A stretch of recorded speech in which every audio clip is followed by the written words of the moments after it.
Welcome back to Occult Archives, listeners. Yeah. We spend a lot of time talking about these grimoires, these ancient texts that are locked away, hidden from view, almost like they're too powerful to even be looked at. Right. But today, we're switching gears a bit. We're going to be looking at an institution, a society that's kind of shrouded in its own sort of mystery and legend. Yeah. And that's Freemasonry. Specifically, we're diving into a book called The Symbolism of Freemasonry, a philosophical journey through ritual and allegory.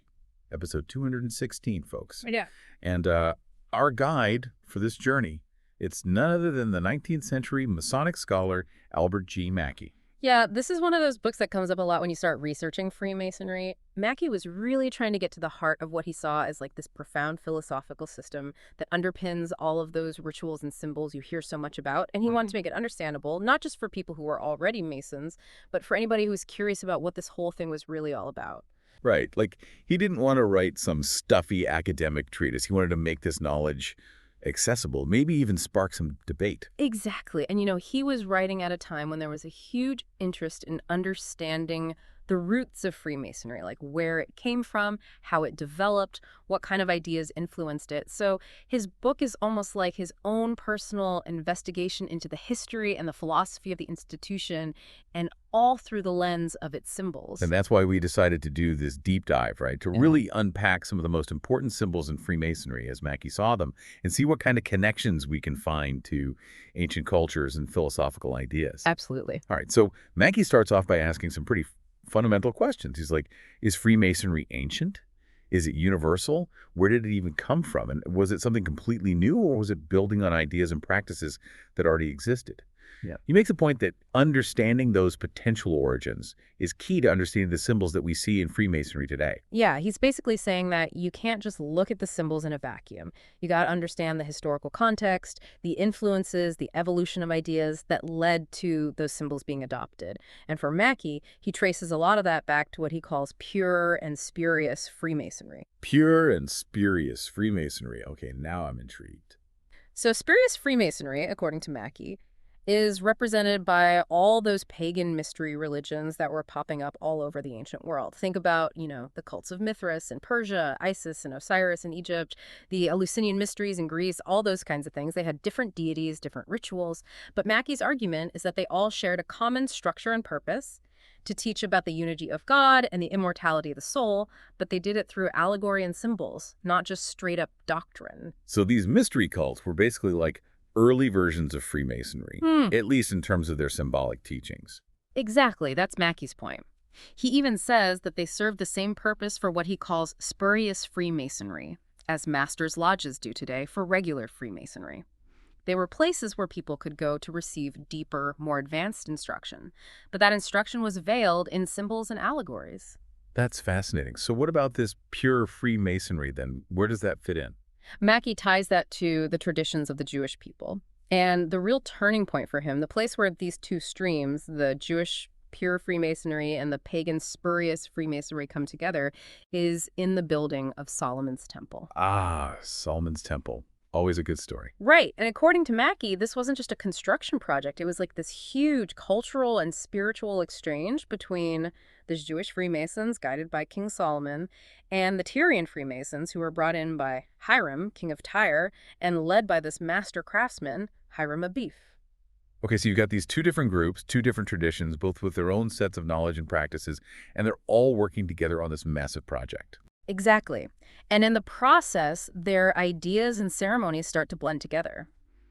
Mackey argues that this eventually led to a whole new system emerging, something that he sees as the immediate prototype of modern Freemasonry. Now, this is where it gets really interesting, because Mackey suggests that even the legend of the third degree, which is like this central narrative in Freemasonry today, was actually adopted from the spurious traditions during the building of Solomon's Temple.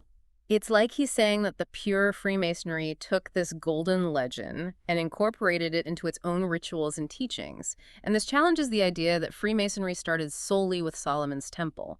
Mackey's arguing that there's a much deeper history, a much longer lineage of ideas and practices that were woven together over time. Right, so it wasn't just born out of nowhere. It evolved and incorporated elements from different sources. Right, it's got this rich tapestry of influences. And that brings us to the core of what Mackey's book is all about. The symbolism. I mean, he famously said that Freemasonry is a science of morality veiled in allegory and illustrated by symbols. Break that down for us. What does he mean by that? Well, first off, allegory is just like symbolism, but with words. It's telling a story or using metaphors to represent deeper ideas. So Mackey's saying that at the heart of Freemasonry, there's this system of using symbols to teach moral and philosophical lessons. And he argues that this is what makes it so unique and so powerful. But why symbols? Why not just teach those lessons directly? Mackey believed that symbols and parables were essential for teaching abstract truths, especially in the ancient world. He points to examples from, pagan religions, even divine revelation, where symbols were used to communicate complex ideas. And it's interesting, he points out that the Greek words for parable and symbol both have the same root meaning, which is to compare. So a parable is essentially like a spoken symbol. So by using symbols, Freemasonry could teach ideas that were universal, that could transcend cultural and linguistic barriers. Exactly. And Mackey also argues that for centuries, Freemasonry actually served as a guardian of these important religious and philosophical truths by preserving them within this symbolic system. Okay, so we're starting to see how symbols play this vital role in Freemasonry's history and its teachings. You mentioned earlier the connections Mackey draws to those ancient pagan mystery religions, and I want to dive into that a bit more. What kind of parallels did he see? Oh, he saw a ton of them. He dedicates a huge chunk of his book to comparing Freemasonry to those ancient mystery religions that were found all over the place. Persia, Egypt, Greece, you name it. He points to the shared organizational structures, like how they were set up, the common objects they venerated, often things like celestial bodies or natural forces, and also the core philosophical ideas that they taught. So what were those core ideas that these mysteries were trying to get across? Well, Mackey says that the secret knowledge that was revealed to initiates in these mysteries, particularly those who reached the higher levels, the so-called epochs, was that the different gods that people worshipped were actually just aspects or attributes of one single supreme god. And they also taught about the immortality of the soul. So underneath all the polytheism and the rituals, there was this hidden layer of monotheism and a belief in an afterlife. That's really fascinating. Yeah, it is. And Mackey also saw similarities in the way these mysteries were structured. He talks about the Hierophant, who was like the chief priest in the mysteries, and he compares him to the master of a Masonic lodge. He also describes how initiates had to progress through different stages, starting with the lesser mysteries, where they learned basic things and took oaths of secrecy, and then moving on to the greater mysteries, where the really profound truths were revealed through these elaborate ceremonies. And those ceremonies often involve things like symbolic death and resurrection. Right. Mackey points to rituals that involve disappearing, being placed in a coffin or a couch, and then being symbolically discovered or resurrected. He calls them aphanism, pastos, euresis, and autopsy, which basically means full sight or revelation. He sees these stages as being very similar to the different degrees in Freemasonry. So there's this recurring theme of shared ideas, shared practices, and even shared structures between Freemasonry and these ancient mystery traditions. Yeah. Now let's talk about Solomon's Temple. You mentioned earlier that Mackey saw it as this crucial point where the pure and spurious traditions came together. Can you elaborate on that? Yeah, he describes the building of Solomon's Temple as this pivotal moment where the speculative elements, which he associates with the Jewish pure Freemasonry, merged with the operative elements, which were represented by the Tyrian Dionysiac artificers. These were like these skilled architects and craftsmen from Tyre who were brought in by King Solomon to help build the temple. Okay, Dionysiac artificers. Who are these guys?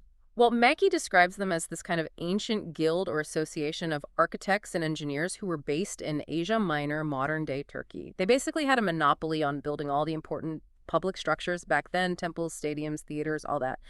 And they operated under the patronage of Bacchus, who was the Roman version of Dionysus, the Greek god of wine and revelry, but also of like creative inspiration and ecstasy. So they were like the rock stars of the ancient construction world. Yeah, kind of. And they were known for their technical skill, but they also had secret signs and ways of recognizing each other, almost like a secret society within a profession. And Mackey specifically points out their connection to the Dionysiac mysteries, which he considered to be like the purest form of spurious Freemasonry. So they were bringing more than just their building skills to the table. They were bringing their own set of mystical beliefs and practices, which may have influenced those early Jewish Freemasons. That's exactly right. And then you have Hiram Abiff, this legendary figure in Freemasonry, who played a key role in the temple's construction. Mackey sees him as another important link between those two traditions. So who was Hiram Abiff, according to Mackey? He identifies him as the son of a woman from the tribe of Dan and a Tyrian brass worker. He was incredibly skilled, like a master craftsman, and he was sent by Hiram, king of Tyre, to help Solomon with the temple. So we've got the Jewish traditions, represented by Solomon, and these incredibly skilled Tyrian builders who likely brought with them elements of the Dionysiac mysteries. And it's all happening at this massive construction project that would become a central symbol in Freemasonry. Exactly. And Mackey points out that there were different levels of workers on the temple project. There were the laborers, the craftsmen, and then the master masons, who were like the elite, the ones who had attained the highest level of skill and knowledge.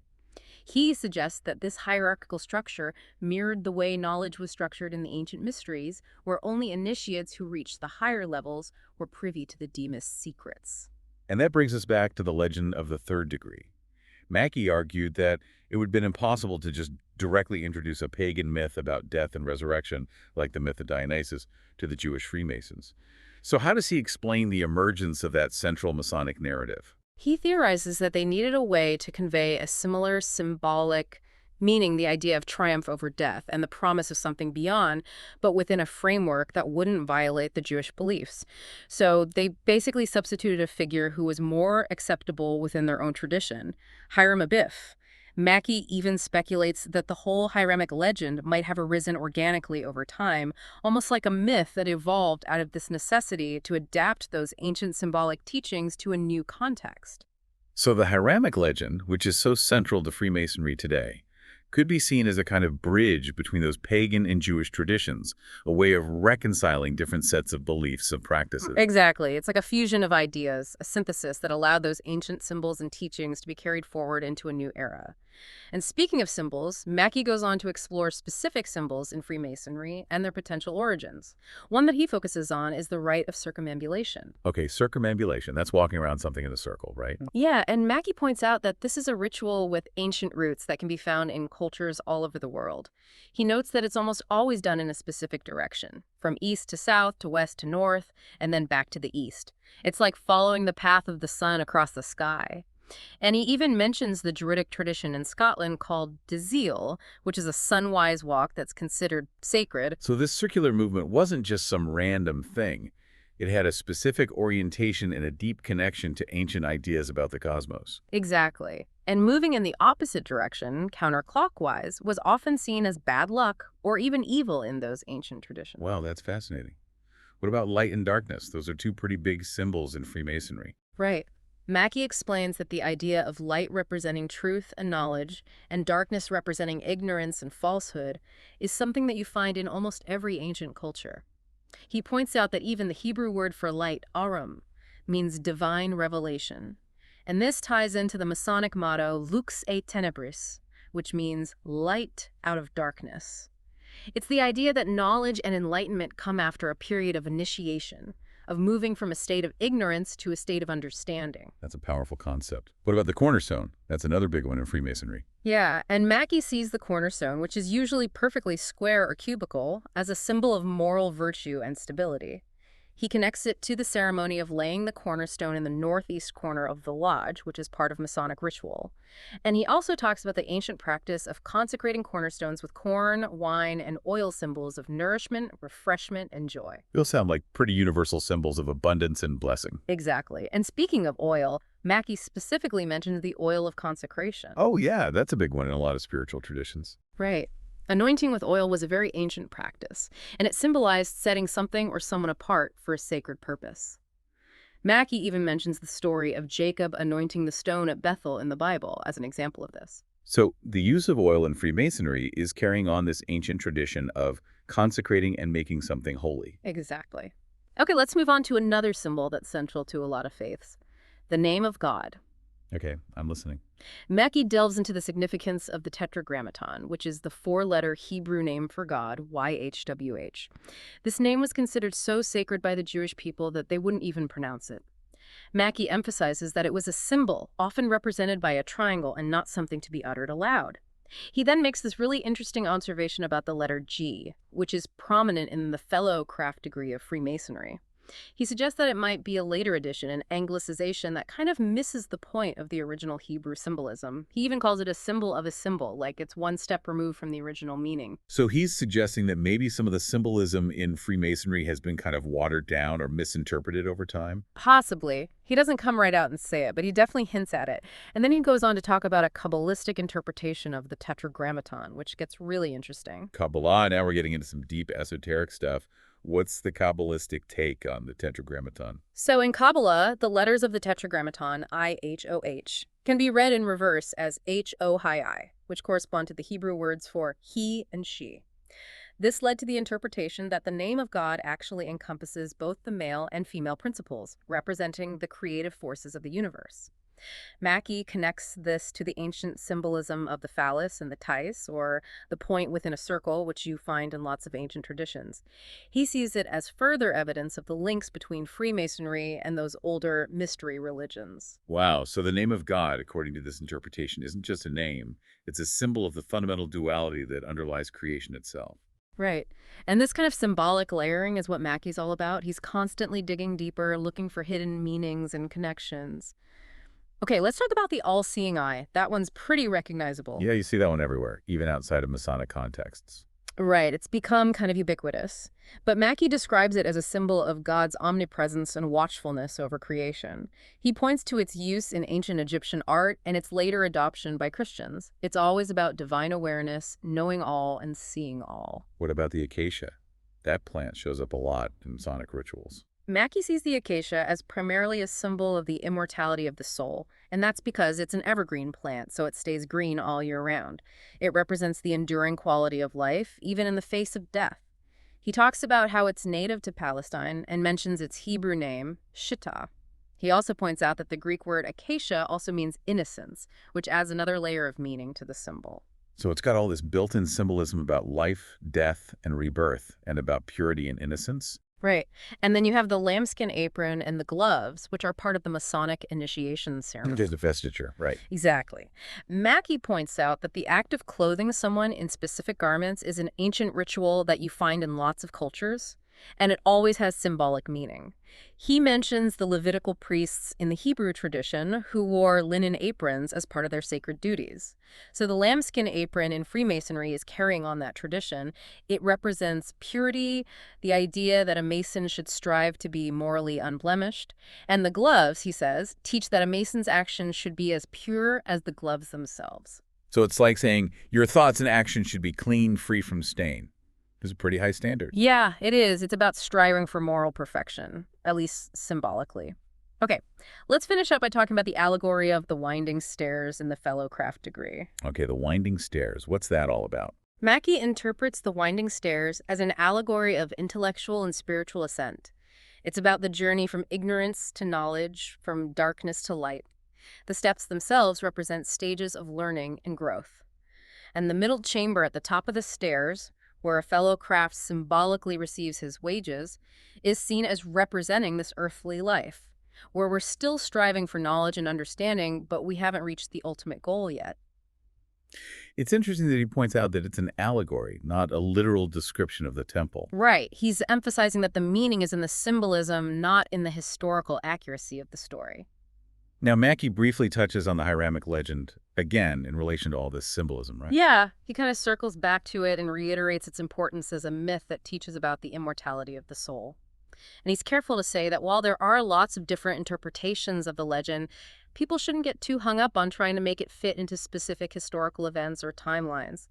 The real meaning, he says, is in the symbolism and the broader message that it conveys. So it's more about the big picture, the universal truths that the legend is trying to teach, rather than the specific details. Right.